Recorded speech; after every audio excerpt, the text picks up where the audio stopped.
On INTERPOL World Television today, we're very fortunate to have Thomas Goger from the Bavarian Central Office for Prosecution, and he's a Deputy Director. And here to talk about the darknet, cryptocurrencies, distributed ledger technology and other things. Good morning, Thomas. Good morning to you too. Welcome to INTERPOL World Television. Thank you so much. The darknet and cryptocurrencies, what are the issues that we're seeing with them from a security perspective? Well, I think we shouldn't really be concerned about those technologies, but we somehow should be prepared. Darknet has been invented for the good, to facilitate secure and safe communication over the internet. Blockchain technology, Bitcoin have been invented for the good to facilitate cross-border payments, easy payments, fast payments, cheap payments, but as all technologies, they can be applied by criminals as well. So law enforcement needs to prepare for that development. But if the darknet is so much for the good, why is all we hear about it the criminal side of things? And if cryptocurrency is so good, why are we not seeing it being regulated by central banks? Well, the big thing about Bitcoin and all the other cryptos is there's no regulation in place that makes it easy to handle, interesting for startups on the one hand, but on the other hand, it makes it useful for criminals. It's to some extent anonymous. It's fast, there's not much oversight in it, so it's a very attractive way of doing business for cyber criminals. But I read in your biography that de-anonymization is something that you specialize in, you understand. How does the de-anonymization work, and should we be concerned about that?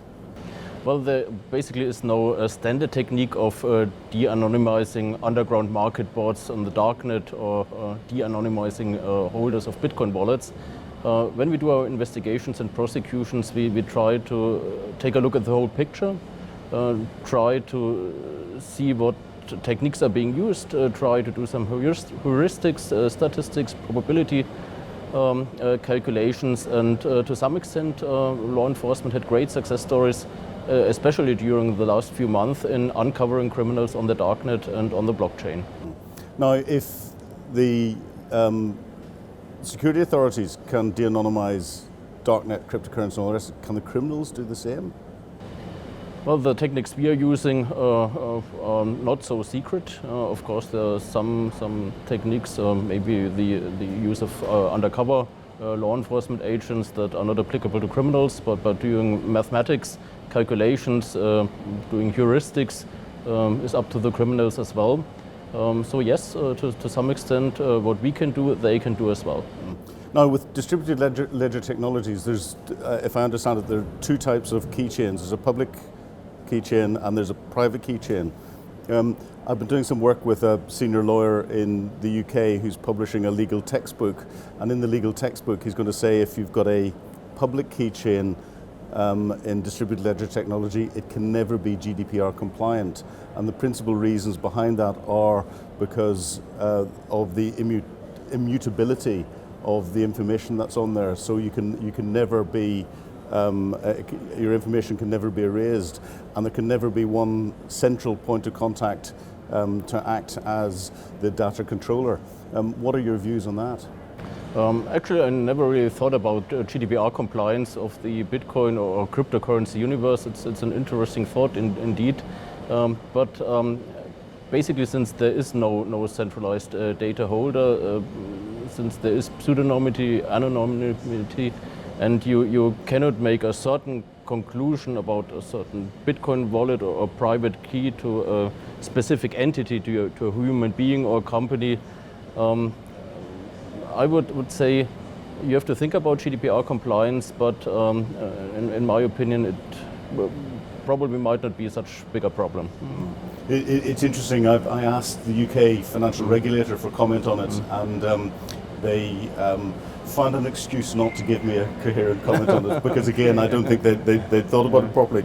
But getting back into cybercrime and looking at it, cybercrime is international by its very nature in what's going on. It's very difficult to pin down where people are coming from. How important are international organisations in dealing with it, and international get-togethers like we're at here in Singapore? They are paramount.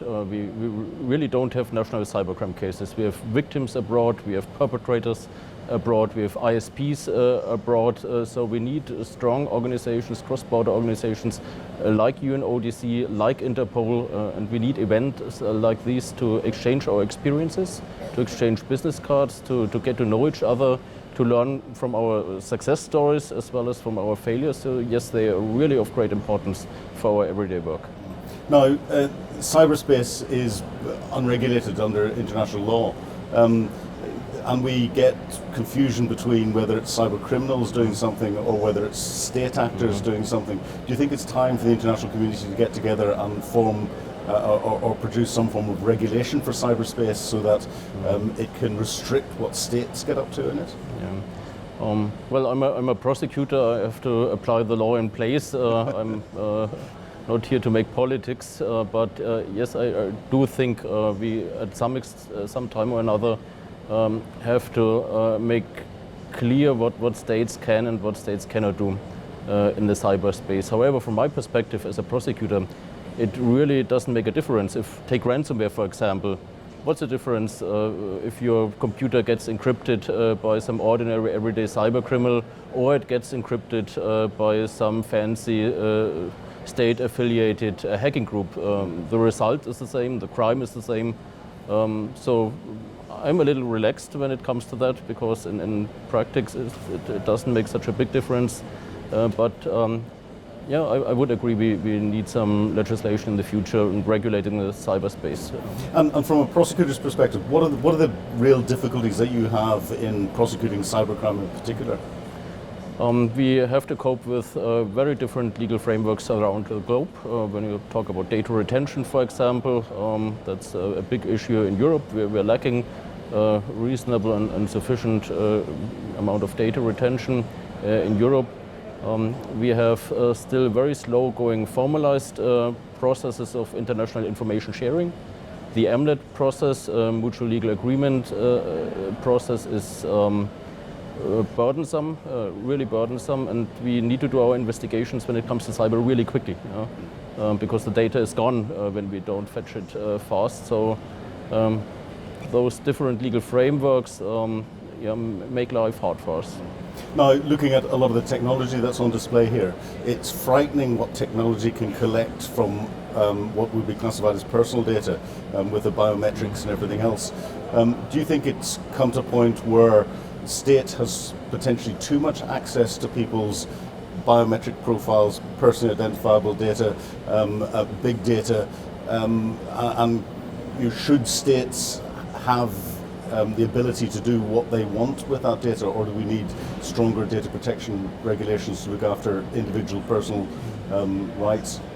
Well, that's up to legislators to decide, not up to me as a prosecutor. Of course, technology gives huge possibilities in collecting data and collecting personal data. It's very amazing what technology can do just today. If you take a look around at Interpol world, indeed, it's fascinating to some extent, maybe frightening to another.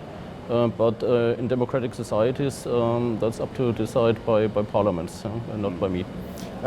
And with the balance between cyber criminals and cyber police, who's winning the war at the moment, do you think? We're catching up.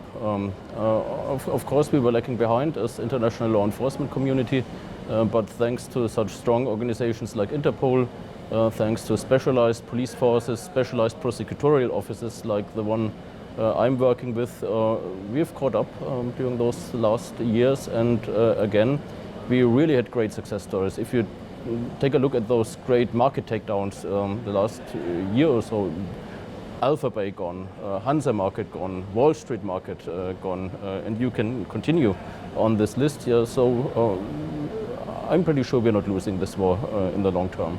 And why is it that, is it just in Bavaria or is it across Germany that there's a special prosecutor's office has been set up for cybercrime in particular?